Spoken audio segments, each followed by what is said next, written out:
I'm going to tell you all, I do have 3 final questions for you all, and before you graduate, you have to answer them correctly. Now I'm going to get... That's going to get you out of here too. So if you screech loudly, we're good too. The answer is yes, sir. Oh. Okay. I got a question for you all too, so hold on. Okay. Instructors, thank you. MTL, thank you. You all did a fantastic job creating the newest generation of defenders. So I'd like to give you all a round of applause.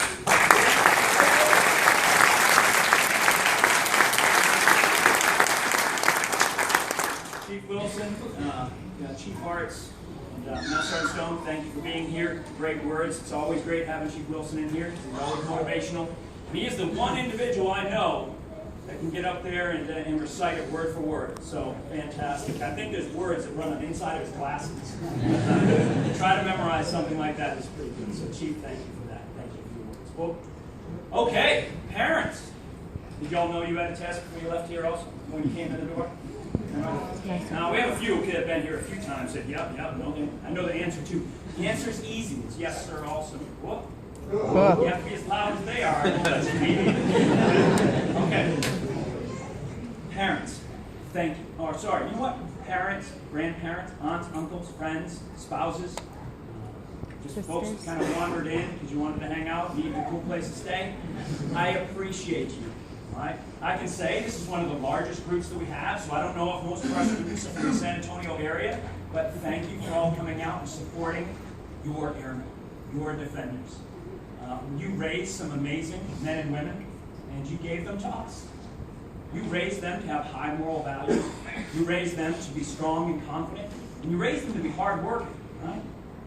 That's what you all created, and I thank you for that. Because when they came into the Air Force, they were quality airmen to start with. Right? Basic training built them into airmen that served in the United States Air Force, and we made them into defenders. And these folks are ready to defend our nation, ready to do things that other folks are afraid to do, and take on those hard missions. That's what they're ready to do. And they're strong, confident, and motivated, as you can hear from them. Now, I'm going to ask you all to do something. I'm going to ask you to stick with them. Stick with them throughout their careers.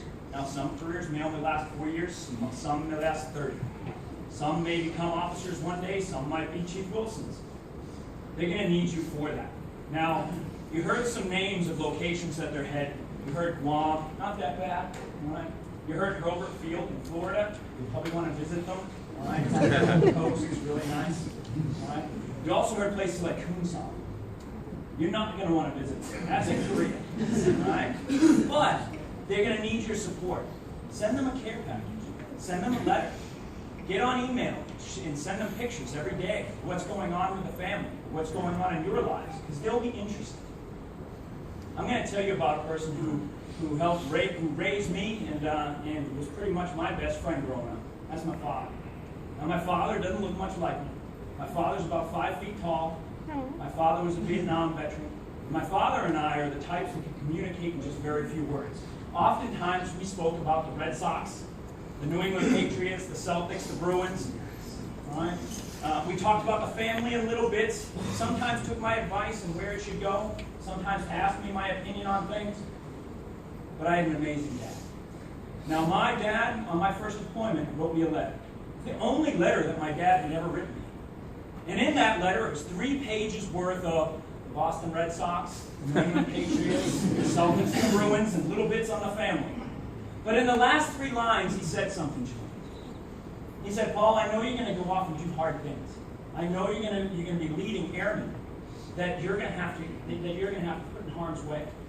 And there's going to be a lot of times that things happen that hurt your heart, and that you fear talking to other people about because you don't want them to judge you. But know I'll be there to listen. I will always be there to listen and know that if there's only one person in the world that will understand, it's me. Now, have I ever talked to my dad about the things that went on in that first deployment? I haven't. Someday I will. We'll sit down, we'll talk about the Red Sox, all right, the New England Patriots, and then maybe I'll give them 3 lines at the end of that. Talk about those things that did hurt. I'm going to need you to do that for them. So will you write them that letter? Will you be there for them? will you be that strong, confident person that you helped raise them to be? Yes, sir. Yes, sir. Do I have to inflect higher?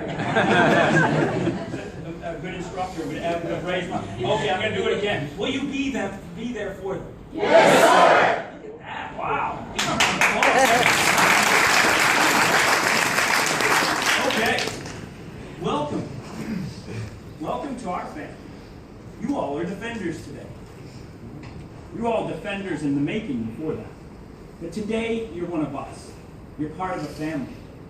You're part of a family of blue. Not just Air Force blue, but a long blue line of emergency responders. And that's not going to settle it with police officers. With emergency responders. This group of people were the people that ran up the towers at 9/11. You're part of it.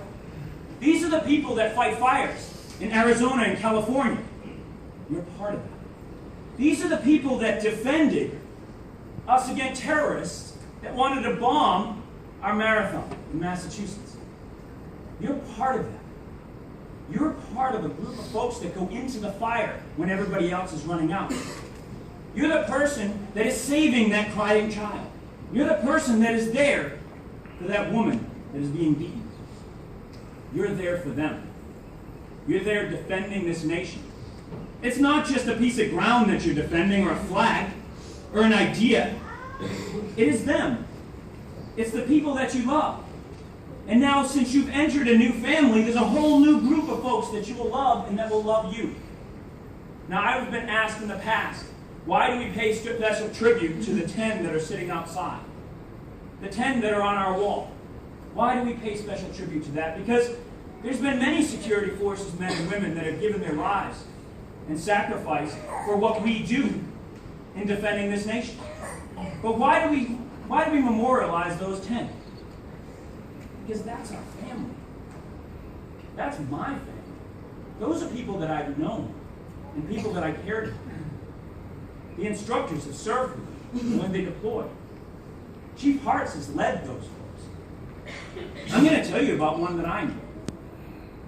Now, this individual that I knew sat right about there. Lived in the back dorm at Camp Bullis. Ran convoys. Served at Mock Air Base. Shot weapons at Building 950. They did all those things, the same as you. Now, I met this person when I was on deployment training, heading to Camp Bucca in 2005. We were at Fort Lewis together, an Army installation, and there was things that they had to train us on. One of those things was pepper spray. All right? Who's gotten pepper spray in the crowd here? Okay. I'm thinking on good terms, right? Okay. Now, my first experience that I had, you actually have to get sprayed, then you run an obstacle course.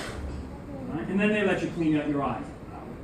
Now, when I was sprayed, it was a Army trooper who told me to put my arms behind my back and close my eyes. Now, when an Army trooper says that to you, you probably should do it. So he sat there across from me, and he gives me one swipe right across the forehead.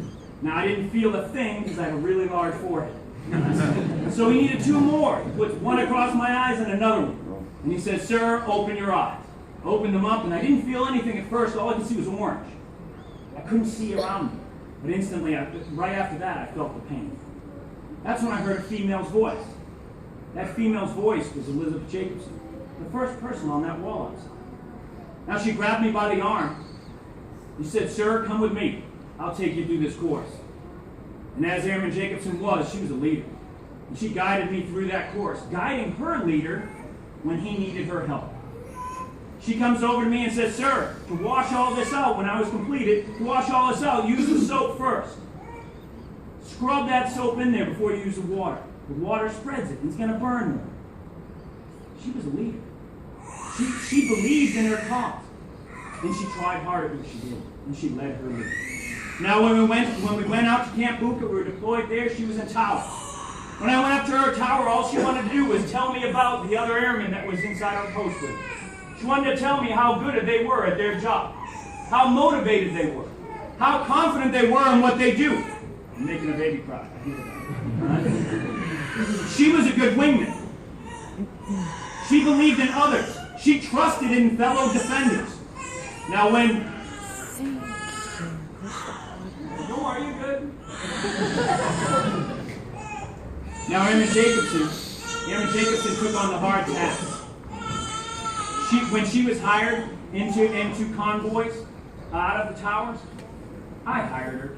And she came up to me one day and she said, "Sir, I made convoys." And I said, "Because you have strength and you're confident and you're a good leader, I put you there at Aaron Jacobson." And then, as I'm walking into the meeting, I said, "I would much rather go on a convoy with you." And she said, "You know what, sir? I'll take your meeting if you go on my convoy." And so she runs by and she grabs my coffee cup and she looks down into that coffee cup, and there was a brown ring on the inside of it as she steps across that threshold into the conference room.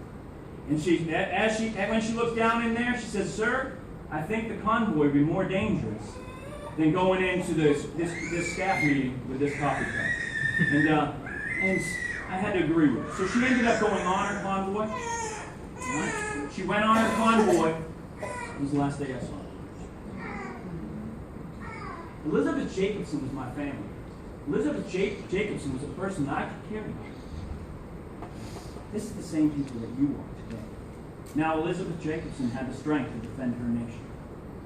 She had the strength to do what was right. She had the strength to support her women. So I ask you these three questions. Will you have the strength to defend your nation against the enemies that want to take away your freedom? Yes, sir! Will you wear that badge with honor? Yes, sir! Proud to be defenders! Yes, sir! I'm proud of you all, and you've all graduated. Thank you.